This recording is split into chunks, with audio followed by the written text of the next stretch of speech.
Hello, everyone. Welcome into our Bisons Broadcaster Virtual Roundtable as we brought together all the different voices of the Buffalo Bisons modern era to reminisce with some of our favorite stories of the last 35 years. And before we start into those stories, let's go around the horn, so to speak, and welcome in all the different people joining us here today. And let's start with Pete Weber, a Buffalo Baseball Hall of Famer who is currently with the Nashville Predators. And joining us along with Pete today is one of his broadcast partners from the 1990s, Greg Brown, who is a broadcaster with the Pittsburgh Pirates currently.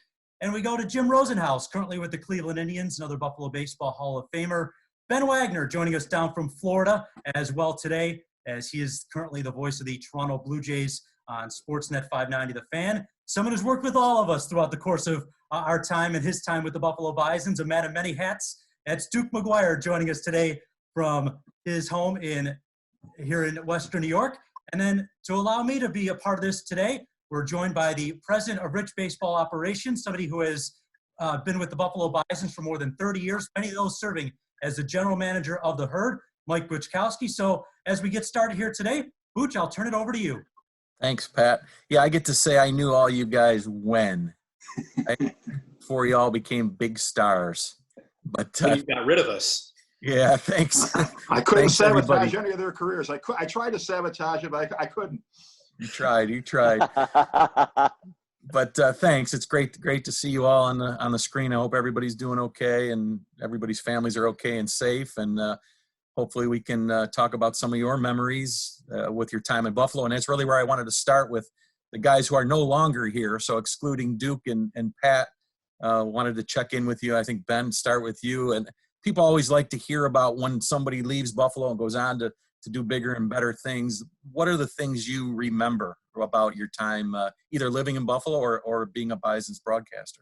You know, that decade that Megan and I spent in Western New York, we had some of our greatest memories, both as a young couple kind of growing into our own, the relationships that we had in the front office, outside the front office. I mean, literally relationships that we'll have for a lifetime. And it occurred to me as my final days in Buffalo were coming to an end that Western New York was the longest place that, one, we had ever lived together, but for each of us, that was the longest place we had ever lived in one place. The house that we bought shortly after moving to Buffalo was our home, and I had lived there. I lived in two houses when I was growing up, but I had lived in Buffalo's home longer than any other stop in my life. And the same was for Megan. So when you talk about being back in Buffalo and the emotions that kind of swell, we think about not only the professional life that we had, but we had the personal life. Now, on the field, there were amazing things that happened. Unlike some of the other guys, you know, I changed affiliations, it seemed like, every time I rolled out of bed. So the last couple of years with the Cleveland Indians were great, and you had some great players on those teams. The 4-year experiment with the New York Mets that we had, you know, that was enjoyable too in a lot of ways. And then what really felt like home, and fortunately continues to feel like home for me, was the start of the 2013 season with the Toronto Blue Jays. But when you think about, you know, the three affiliates, you think about the players that you get to know, the coaches, the managers, the people in player development that come through.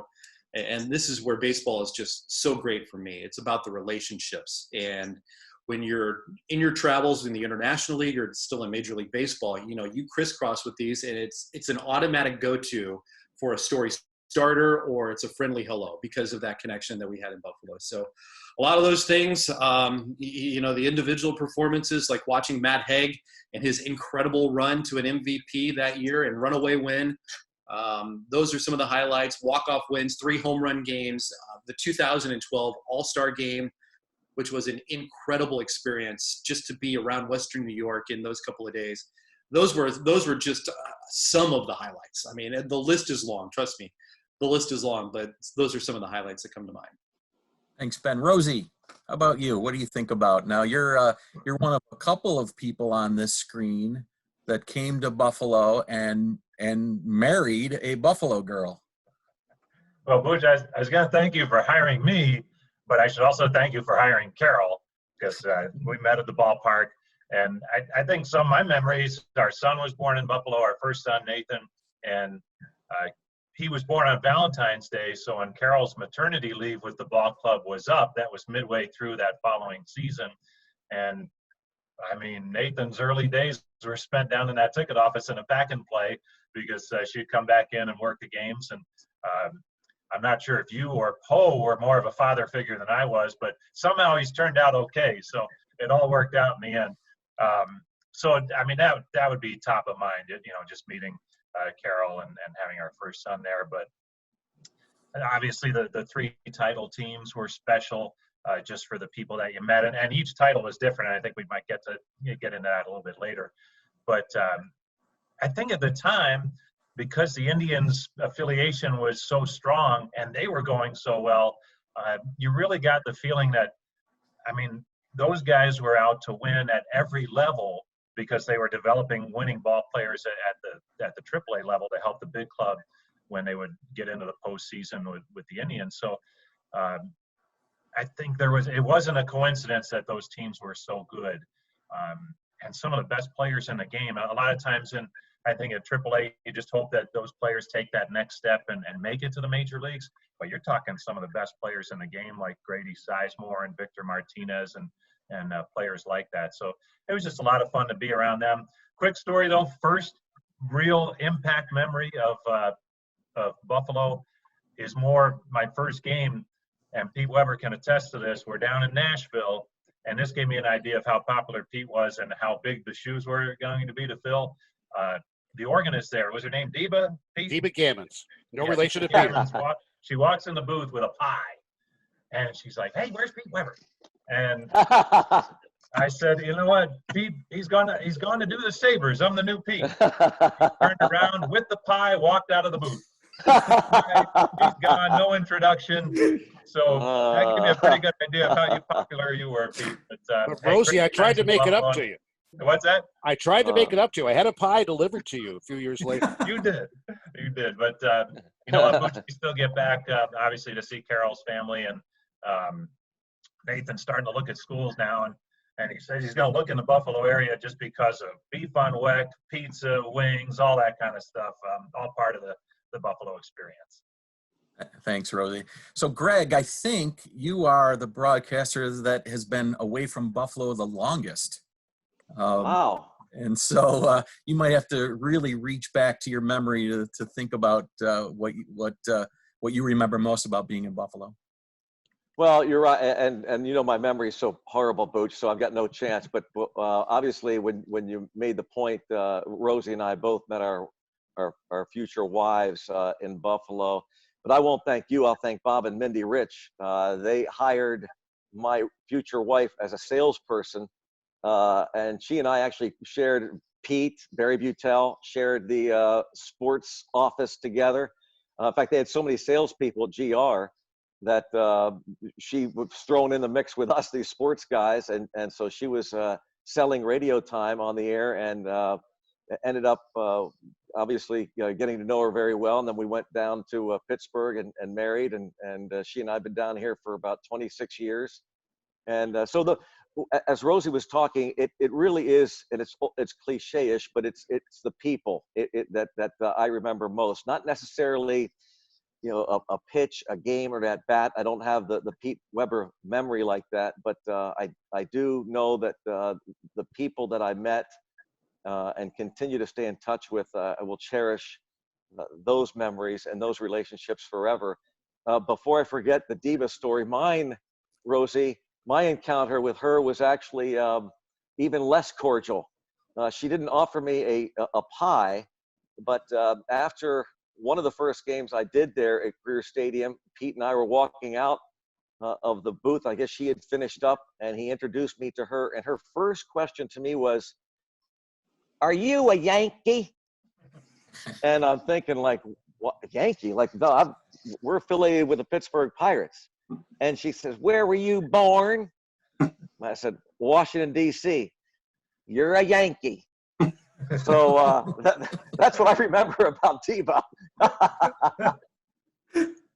So many other memories on Diva, but Greg, you got to remember that, or rather, Butch, you got to remember, at least in my lifetime, the hottest temperature-wise wedding I ever attended was in 1994 in Pittsburgh, Greg and Kim's wedding. Oh my, yeah.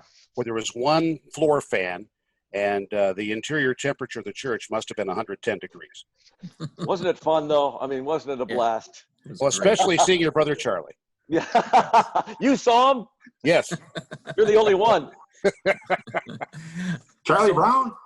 Charlie Brown. Charlie Charlie Brown. Brown.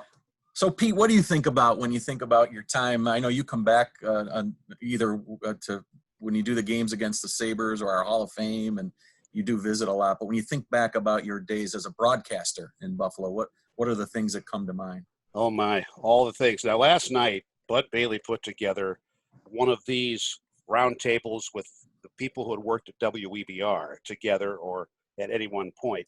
And so they might still be going. I dropped out after about 90 minutes or so as the stories were really flowing last night. But I think about what it was like when I first came to town, and that was 1976.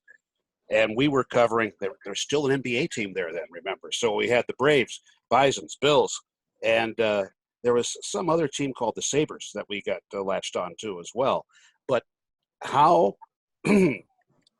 strong, how fervent the fans of all those teams were.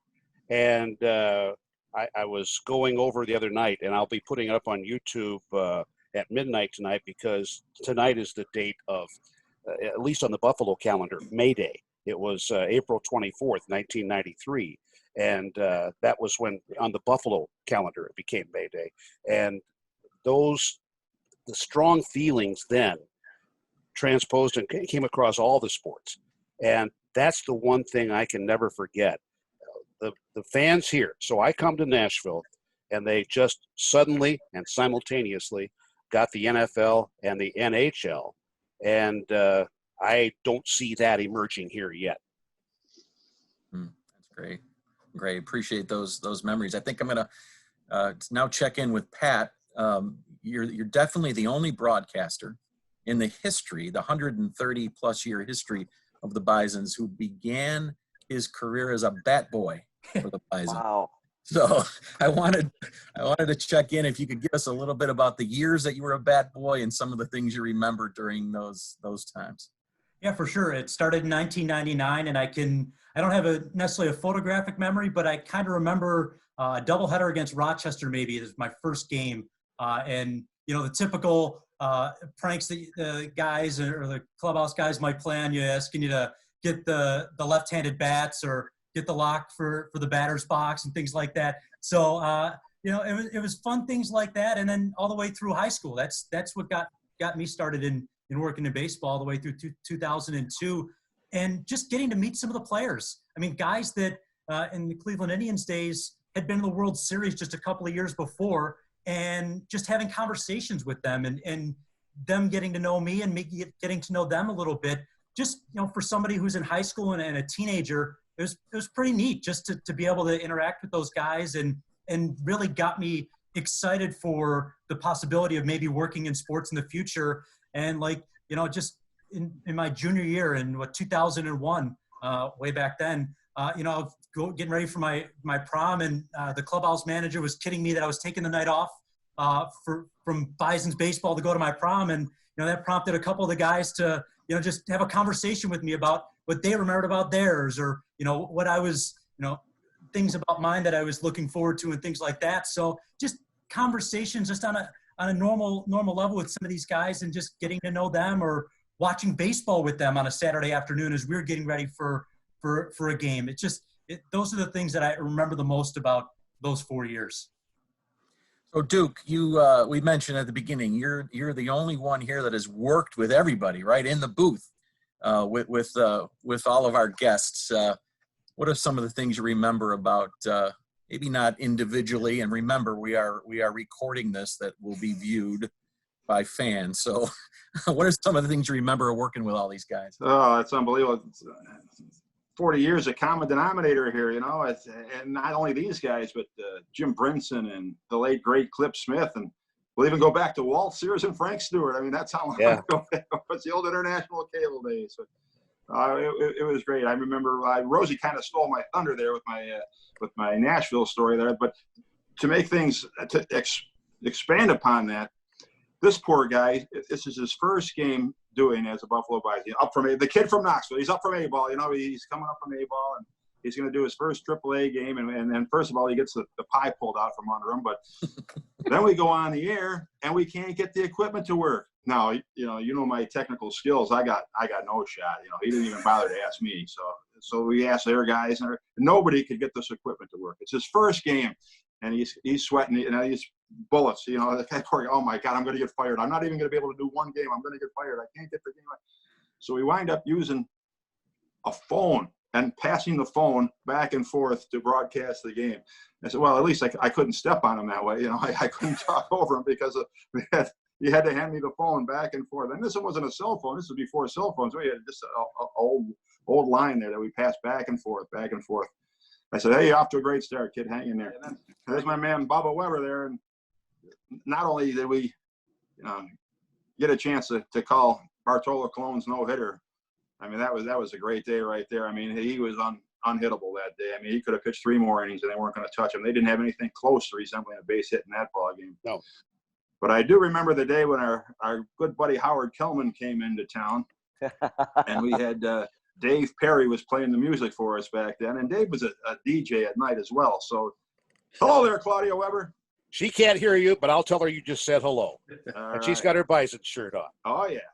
Yeah. So Dave Perry he did a lot of DJ work as well. So he had a smoke machine. So Bubba, being Bubba, runs a pipe from Dave Perry's booth into Howard's booth, and just a little opening in the roof with this little hose-like pipe, and pumps in the smoke into the booth. And Howard thought the place was on fire. He's, oh my God, there's a fire. He's on the air. Oh my God, there's a fire. I gotta and go. Buster Bison runs in. There was so much smoke and fog in that booth, which is right next to ours. I could not see Howard. I turned, the glass partition. You couldn't see him. There's so much smoke in there. And the other thing Dave Perry did, he tapped in the phone room into his broadcast, so we were able to record it. And then you hear Howard go, "There appears to be a fire, and here's the Bison with a fire extinguisher." The Bison. Hey, anybody that has a heart attack in the stadium and still tries to do a game, I mean, this is nothing for Howard. Just a fire. No big deal. No big deal. Great stuff. And then, of course, last but not least, my man Pat Malacaro there. I mean, who'd have thought I'd have been old enough to remember when the kid was the bat boy, and now he's going to come and do the games on the air. Oh my goodness! Here's our son Max. All right, Rosie's intern with the Bisons. I can remember him doing the scores after the games. Rosie would let him do the scores, and I'm thinking to myself, all right, here we go. Rosie's going to have some work to do. And so the man goes to that Syracuse, that funny little school there, Syracuse. They don't have any journalists come out there, no broadcasters come out that place. Sorry, Murph. But all of a sudden, here he is. He went from a bat boy trying to do the out-of-town scores to a smooth, polished young lad. I said, I'm proud of this guy. He's doing all right. You know I'm just what, happy Rosie didn't take me off the air after those first couple You know what, Pat? words. You kept coming back, man. That's Coming right. back. That was the key. That's Which was right. good. Yeah, we used to be in the clubhouse, and Pat's brother Mikey would be down there, and Pat would be running through the scores, and he would say, "Please shut him off. Yeah, this is terrible. He's ruining our family name." And then did he call or write Alan Bergman about that? Yeah, exactly.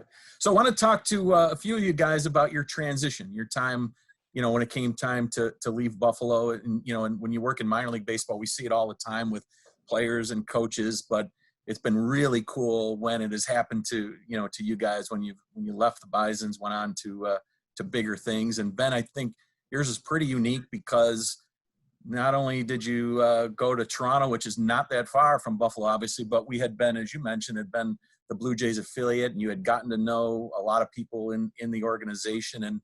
And what was that transition like for you? Well, after the spring training audition, which felt like broadcast Survivor, for those 6 weeks, I just kept showing up. Like Rosie said, you just keep showing up until they take your badge away.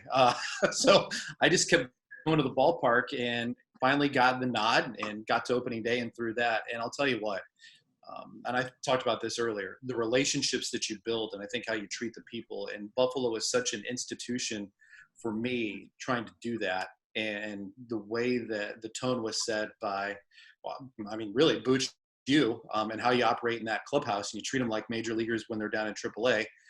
And that experience over the course of all those teams that kind of rolled through got me prepared to walk into that first major league clubhouse and have the confidence to do it at the same time. But the relationships that I had with those players, not only did it probably make it a lot easier, and it did, it made it a lot easier for me. It made it easier for them too. And they were just normal, casual conversations that you had from spring training. And then you got to opening day and through that first year. And it helped bridge the gap for the guys that I didn't know. If I could have conversations in a single day for 3 or 4 players and they looked like they were embracing me, it made it a lot easier to go up to a guy like Josh Donaldson, who has his, has his run-ins with the media and sometimes can be pretty brash in his quotes. But that one gave me the confidence, but I think it gave me a little street cred at the same time, where if there was a situation about something that I wanted to ask Josh about, that I could go up and do that. So, I mean, Buffalo for me was the foundation that clearly made it easier in the room, but it got those relationships started too with people in the Blue Jays front office, which, you peel the pages back even further. One of the first executives that I met in baseball was Mark Shapiro when he was coming through in 2007. And then it was Ross Atkins coming through in the years that followed. Now these guys are leading the charge in Toronto. And you got to know a ton of the Rovers and the coaches now that are on the major league staff. So there's no question, Buffalo kind of teed it up for me to get comfortable and make the transition as smooth as possible over the last couple of years now with the Blue Jays. Great stuff. So Rosie, you mentioned, and I thought maybe you would bring it up a little bit more forcefully. You are the only guy on this screen to have called a Buffalo Bisons championship, and not just one, 3, right? 3 championships while you were here. Well, Duke was there too. Yeah. I guess you're right, Duke. Duke, you were there. Sometimes. But you probably called the final out, right? Of all of those games. What are a memory or two or your favorite memories of those championship years? Well, obviously, right place, right time, because you can't control how the teams you broadcast are. But everyone was completely different. I think when I first got there, there was that cloud hanging over the Bisons, and that they hadn't won a championship under the Rich family, and that was a big deal. And I think that's what made it special to broadcast baseball in Buffalo, because it meant a lot, and you felt that from players too, the Torey Lavellos and the Jeff Mantos and players like that, because they recognized how important it would be if they could win a title for Bob and Mindy. So the '97 championship was all about that, and that's what made that one special. '98, I just remember being our first year in the International League, and even though you won the International League and that big, that was the first year of the AAA World Series, so you went on to something else after that. And then the one with Marty Brown in '04, that was a lot of fun too, because we won it at home. We clinched the title at home, and that was, I don't know if you guys remember, but we were playing Richmond and their ballpark was flooded, so all the games were in Buffalo. And I'll never forget the decisive game. Booch, you made all the seats general admission, because it wasn't our home game. It was actually a home game for Richmond, or it was supposed to be. So just the gates open, and man, people just ran in to try and get the best seats, because it was all GA, and they won a game at home, which I think anytime major leagues, whatever sport it is, where the team wins the title at home, that's pretty cool. And that was just a great night. So, I think they were all special, but all different for various reasons. But speaking of games, a couple of games I wanted to talk to Pete and Greg about that you guys were a part of. Greg, I'll start with you. 1990, we finished tie with the Nashville Sounds, have to play a 1-game playoff on one day's notice. Talk about craziness when the gates opened and 15 or 16,000 people flooded into that game. It turned out to be one of the all-time games ever, an 18-inning game against Nashville. I wanted to get your thoughts on what you remember about that night. Well, like I said, Booch, my memory, as you know, is awful, but I could certainly not forget the fact that it was just the one day and how many people did show up. But then the fact that it just went on and on and on. I seem to remember it started to drizzle. So players were not only having to battle the fact that it was such an important game. It was 18 innings. Now the weather, the late hour. And I always felt like Pete and GR were ahead of their time, Pete leading the way. And I still to this day marvel the fact that back then in 1990, somehow he found a way to have me become essentially a roving reporter in like the 17th and 18th innings. And I remember being down by the dugout with like a wireless microphone and looking into the Bison dugout and just seeing the sheer exhaustion and determination of the players in that dugout. And just, it stands out for me as one of the top games I've ever broadcast, maybe for that reason alone. The drive, the determination, and again, considering the conditions, how impressive that was. And then I'm proud of the fact that I thought it was just a great broadcast because of Pete, obviously, but the fact that we were down there kind of reporting those conditions to the fans. Yeah, that's great. And then Pete, we go a year later, 1991. Bisons make the championship series against the Denver Zephyrs. Win the first. Excuse me, I think my heart is acting up again. Yeah, the first two. Win the first two games at home of a best of five. Go to Denver and needing to win one out of three, and we lose. First game there was bad game. The Bisons got blown out. But now game 4, and I'll let you set the stage. But it's become known as the play for how it ended. But maybe the craziest game that I've ever seen live, and maybe you too as well. But why don't you share your memories of that night at Mile High Stadium? Mile High Stadium. Okay, so we're going in, just need one victory to wrap it up and then move on to play Columbus in the association or the Interleague Alliance playoff. So going into the 9th inning, you're down 9-0. You're being no-hit. There had never been a 9-inning no-hitter in Mile High Stadium. And as of this day, there still has not been one, and there never will be one now. So it was going the 9th inning. I believe the Zephyrs went through 4 pitchers there. Jeff Bannister led off with a base hit to break the no-hit spell. And then before you know it, 32 minutes have passed, and the bases are filled. The score is 9-6 Denver, and Greg Tubbs laces a double down the line to the left field corner. And Booch and I have talked about this play a little bit over the course of the last few days. And it was Mickey Brantley playing in left field who makes the throw into, why? We still don't know, Booch. Third baseman Charlie Montoyo to make the relay to the plate and Joe Kamak. As we all recall, Greg Edge was picking him up and laying him down as he goes around the bases from first base. And then he slides in, and I was calling, the throw is not in. Oh, they called him out. And then I went a little bit more explosive after all of that, about that. But Greg Edge's foot was on the plate. Joe Kamak tagged him up on the letters. So I know that Joe Kamak still, because we had him, he was in Buffalo for somebody's Hall of Fame induction. And he says, no, I got him. But that was the most incredible. 32 minutes later, after you're being no-hit and roundly shut out, the tying run was called out. And I'm just going to say called out at home plate. And not that I hold a grudge by Scott Potter. He called him out. And then we have to go on to game 5. And Rick Reed did not have a good outing, hurt his hip early on. And Cal Eldred and the Zephyrs prevail and win that championship after being down 2-0. Yeah, crazy. That was crazy. Bellani rushed out on the field. He got ejected. He got thrown out for the next game. It was mayhem. It was bedlam. Yep.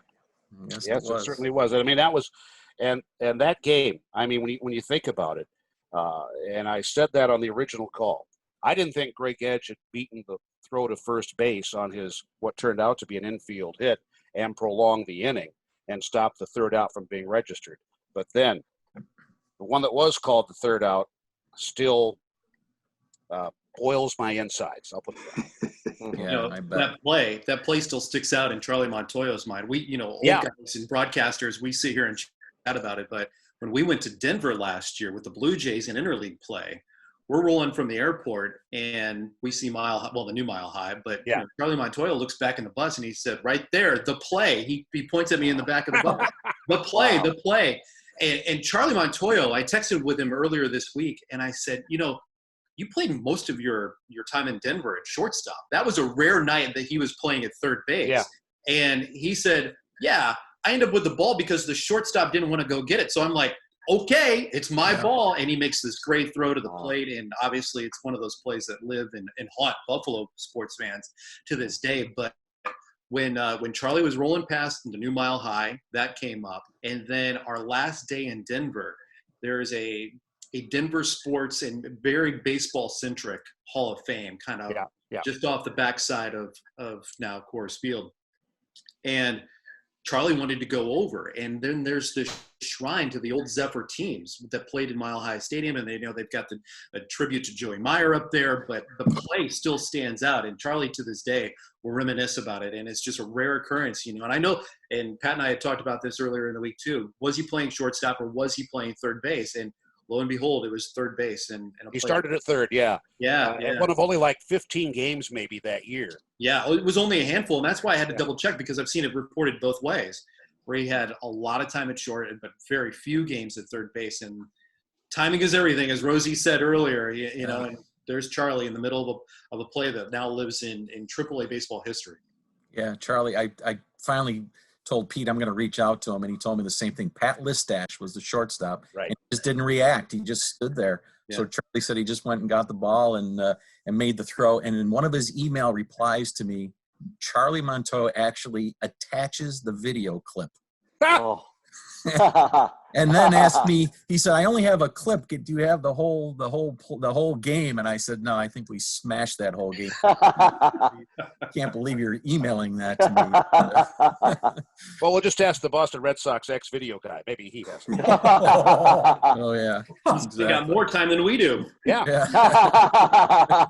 Yeah. So, Duke, you had mentioned earlier, and I was going to ask you about your favorite game or your favorite game memory. You mentioned Bartolo Colon. Is that your top memory? Yeah, that was awesome right there. But and I think Ben hit something up. Well, plus a couple of the All-Star games were great too, and Marty Brown playing in one of those All-Star games. And but what was really awesome was when Ben and I were behind the first baseman's screen during the home run derby, and we were like probably 75 feet away from these hitters, and that big Jimenez came up for us, and that big lefty.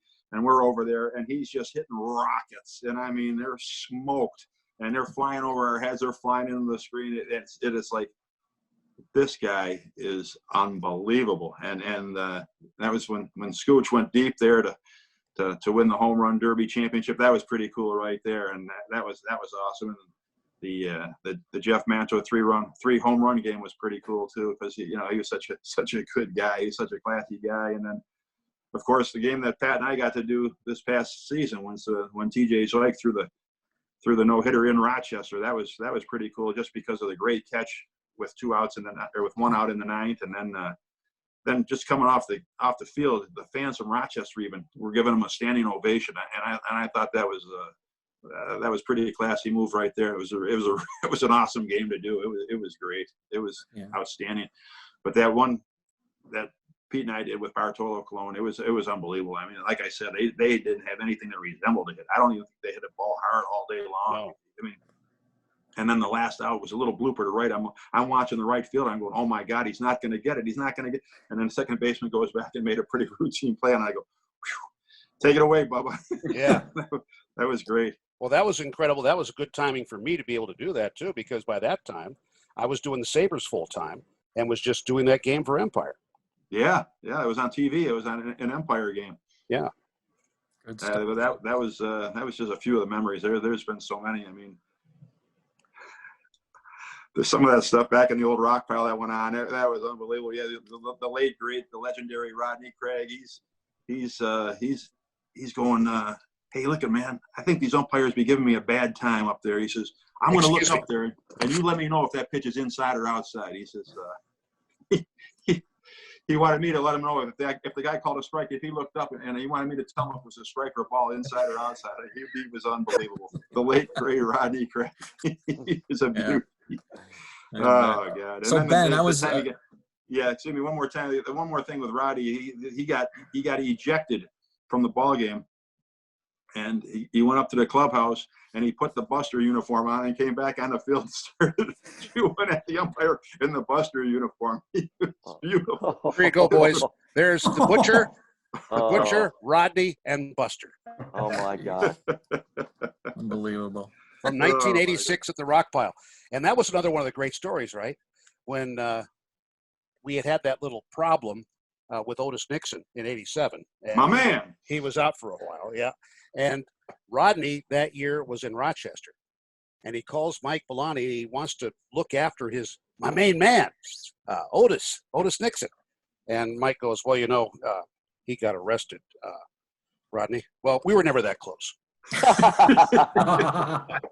Wait, Lotus, give him up.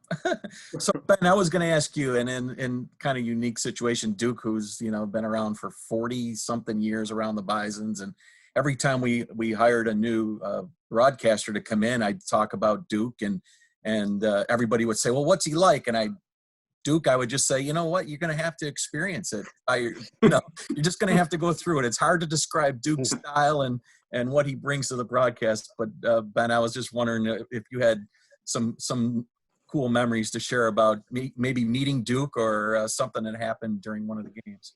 I'm sorry, this is still being recorded, right? Yes, it is. That changes everything, guys. Listen, and I think that speaks volumes, right? Because it's the fun that you have while you're on the air. It's the fun that you have in the experiences being off the air. You go through the wars of riding those buses, and Duke always was looking forward to that long haul to Pawtucket. So that was always an experience. Yeah, that was especially fun. those two gamers, back and forth when we go to Pawtucket for 2 games and then turn around and come right back to Buffalo. One of the more unique, just overall trips that we got to do together, actually Pat was alongside for that too, was the game at Fenway Park. And that was a really, really cool experience with the Futures at Fenway. By luck, the Bisons got selected to be part of that game.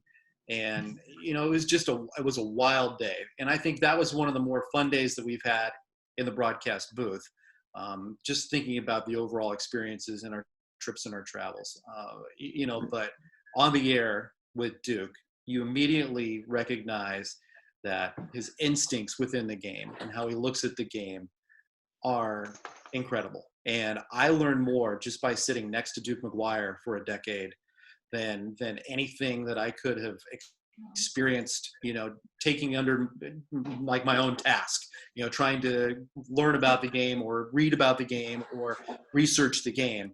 I just had to listen to what Duke was looking at, how he was describing it, and the things that go through your mind as a broadcaster. And I mean, there's things that I institute today, because I heard Duke, and they just replayed the game in 2015 where Russell Martin threw the ball back. It goes off Shin-Soo Chu's bat. That's a live ball.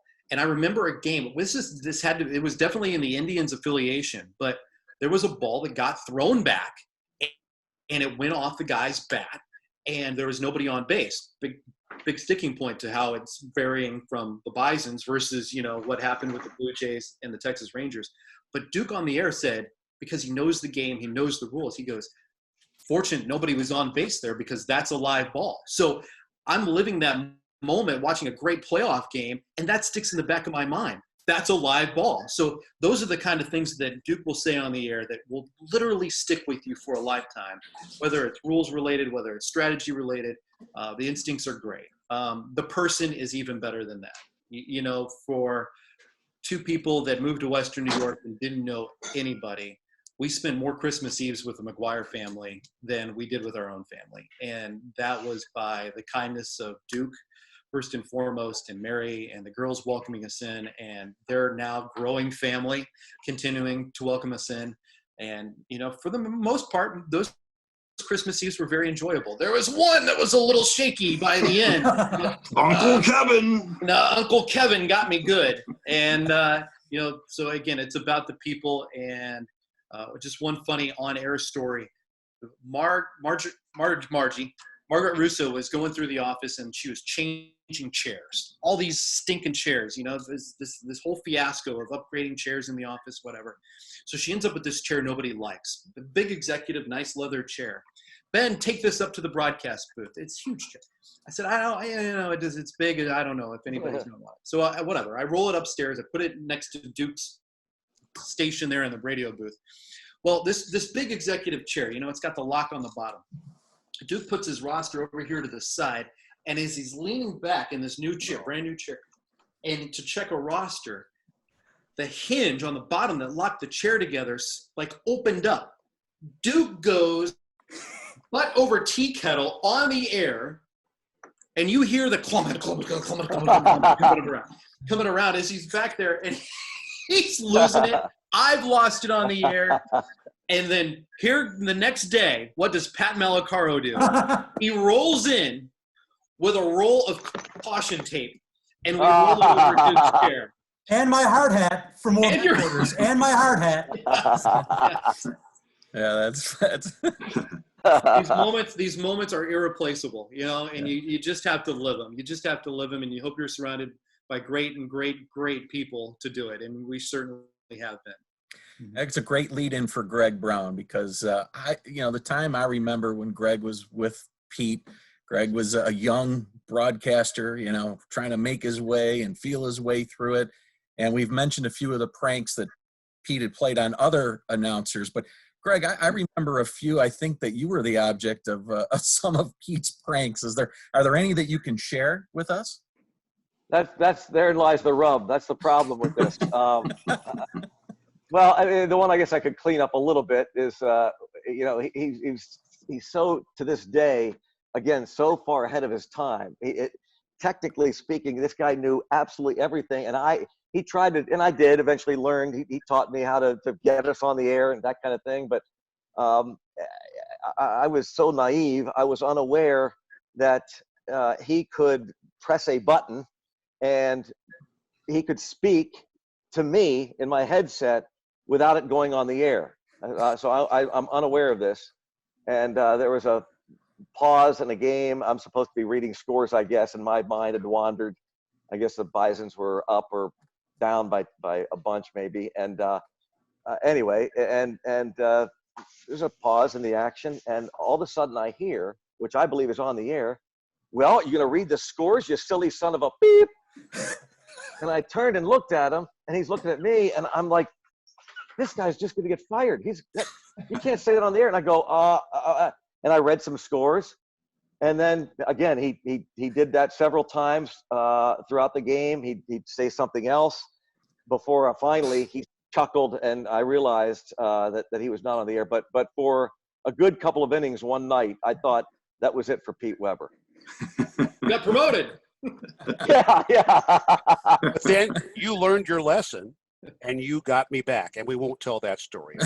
No, we will not. No, we can't tell that. No, we can't tell that one. So, Rosie, I wanted to check with you. In the minor leagues, all of you guys, when you were here, you had other duties, right? Everybody, whether it was at GR where you guys were doing work and covering your sports, and Ben helping out with other duties, and Pat now doing it. But Rosie, you were unique in that, I don't know whose idea it was, but we decided that you, in addition to broadcaster, would make a great for what the big leagues have, a traveling secretary. It was your idea. Not only were you in charge of the broadcast, but you had to do all the travel and the buses and the planes and the hotels and all the things that come with that. Do you have any great stories or fun stories you can share about those duties? Well, Ben rattled off all those nice things about Duke, and they are all true, absolutely true.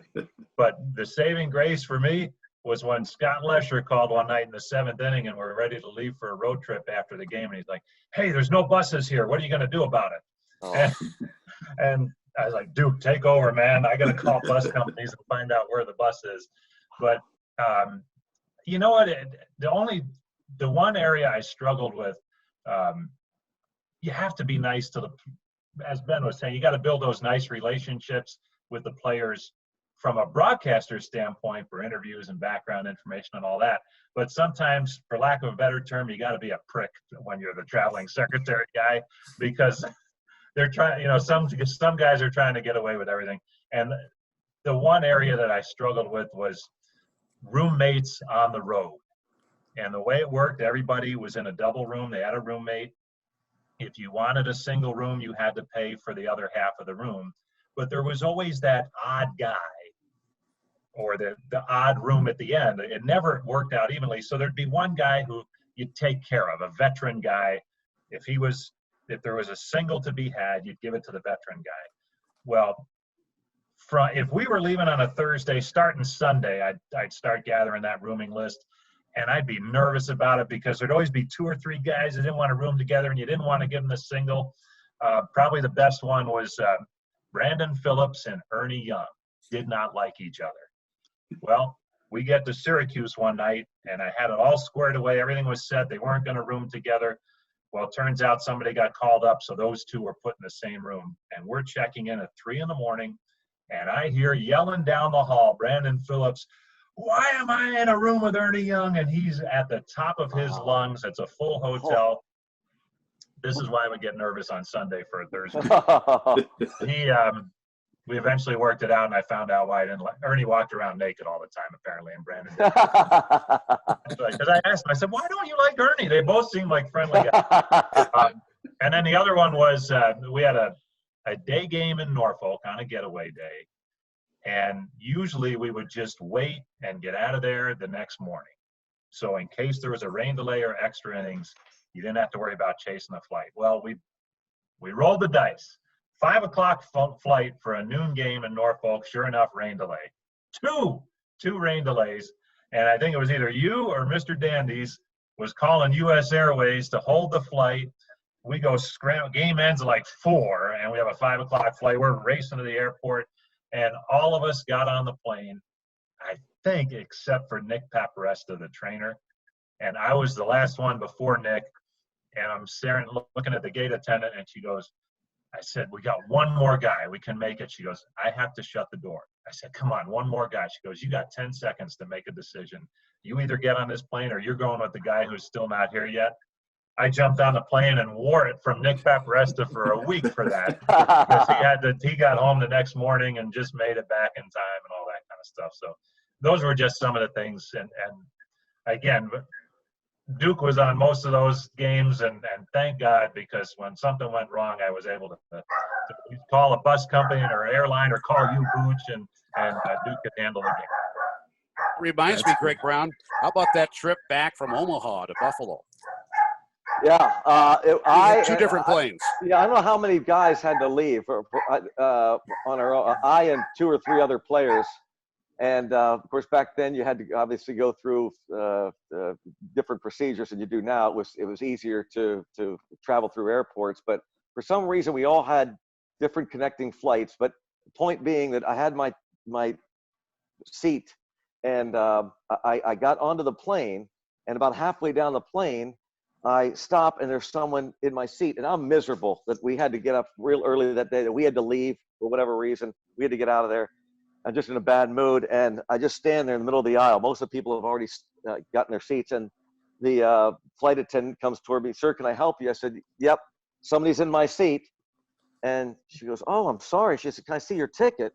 And she goes, "Sir, you're headed to Atlanta on this flight is headed to Atlanta. Your ticket is for Buffalo." I had gotten on the wrong plane, and obviously, just stuff you couldn't do now. But I'd gotten on the wrong plane, was angry that someone was in my seat. Imagine that today. That's not going to happen, of course. Right, right. No, not at all. I think what we want to do to kind of wrap this up, we want to have a little bit of a kind of a lightning round with everybody. And the question's simple. everybody else. Pat, I'll start with you. Your favorite player, manager, person that you've come in contact with in the game, and maybe a brief reason why. Dave Roberts immediately comes to mind, just because of how good of a person he is off the field as he is on. Great player in his own right, but somebody, when I talk about just having conversations with people, he'd be somebody I'd have post-game dinner with and just kind of just shoot the breeze. So for somebody like that, for a couple of years to just sit and chat with him and talk baseball, talk other things, it still sticks with me this day. And I think we see that with him as the Dodger manager and all that, his conversations he'll have through the media. Just a great person overall, and somebody you don't forget. That's great. Ben, how about you? Wow, I think the list is long, right? You think about the guys that you were really entertained by. Wally Backman being a manager in Buffalo was extremely entertaining, from some of the on-field antics to the day that we were in Charlotte at the old dump.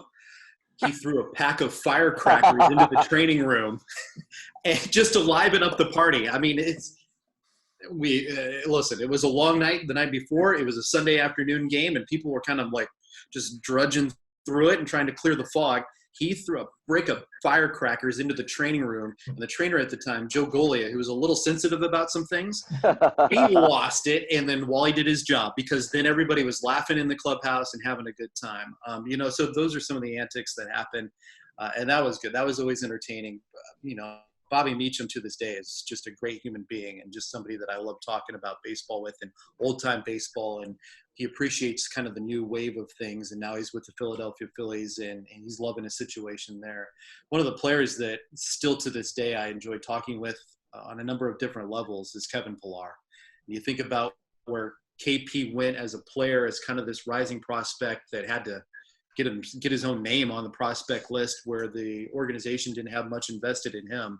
He had to play his way onto every roster and try to cement himself as a big leaguer. He had some bumps with Gibby along the way, and he, as good as the stories are about guys going to the big leagues, there's the other side of it when they come back from the big leagues. Kevin Pillar, he had to sulk a little bit, and where he was able to rebound from that and be one of the more exciting players in Buffalo. But Valentino Pascucci, Matt Harvey, I mean, those guys were guys that you just look forward to seeing at the ballpark every day when the lights went on.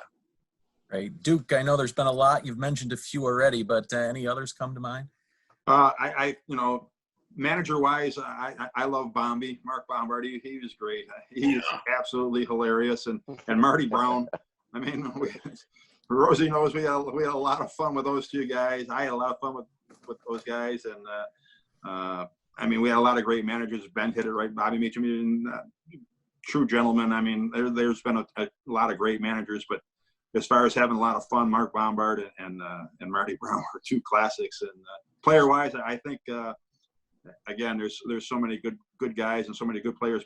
But Jeff Manto, not only was he having a great season, but he just got it. He was a guy that had played in the big leagues, and he'd made a little money in the game, and he was always one of those guys that would take care of some of the younger guys that didn't have a lot of money. He'd always make sure that those guys were taken care of. You go out and he's buying a couple of rounds for these guys, and he was just a really classy guy. And he was another guy who was a lot of fun. I can remember one time, just a quick story. We were in Norfolk, and we got rained out of an afternoon game. So about 10 guys would go to Hooters, and we're there all afternoon. The wings. Yeah, great wings. Great wings. We had a couple of guys, David Miller and James Betzel. Yeah, I mean, they're two big, strong, strapping, good-looking guys, and so Manto sets it up where he gets a couple of the Hooter girls. He says, look, take these two guys in the back over here and chat them up a little bit and make them think they're doing really good. So they get them in the back.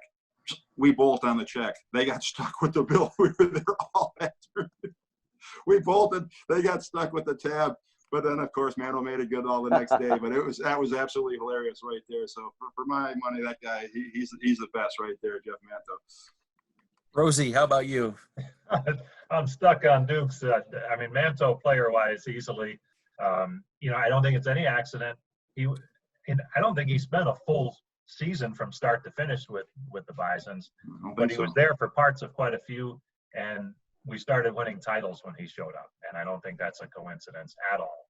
Whether he was here at the end or not, he left a real good impression. And it's someone you could always talk baseball with post game. My favorite, Doogie, you go out down to the hotel bar, have a couple of beers. He would order pizza from a takeout pizza delivery place, and you think, oh, great, we're going to have some pizza. The pizza would come, boom. Jeff Manto was up to his room. He'd have the entire pizza to himself, and there was no negotiating. Hey, can you flip us a slice? Nope. He was taking the thing. He'd always pull the Irish exit, no matter where we were. He was just gone. He's like the Phantom. He's there 1 second, you turn around, he's gone. Yeah, and fun-wise, manager-wise, fun easily Marty Brown. I mean, the guy liked his cold beer, but he worked harder than anybody, no matter what happened, along the way. And I think my lasting memory of that, we were short a bullpen catcher for a while, and Marty would go down during the game. You'd see our manager in the bullpen warming up pitchers with the shin guards on, and it kind of came to, I don't think he was supposed to be doing it, but it came to the forefront when we had an on-field brawl in Louisville one afternoon, and he's out there running around trying to break things up with shin guards on, catcher's mask, and all that kind of stuff. He was just a one of a kind, and I think all the managers, as fortunate when I was there, they were all, obviously solid managers in their own way, but Jeff Dat's still one of my favorites as being just a salt-of-the-earth baseball guy. Yeah, that's great. Greg, I know your years were Pittsburgh Pirate years, way back. Any names that you still think about or still, when you look back on your time, remember especially? Well, managers, I'll go with Bombi. He's the best. To this day, I consider him a great friend. He was a lot of fun. He was a great baseball man too. And I think about that a lot, that he never got the break because he never fit the part. I think, unfortunately, in this day and age in the big leagues, I think you see it's almost robotic.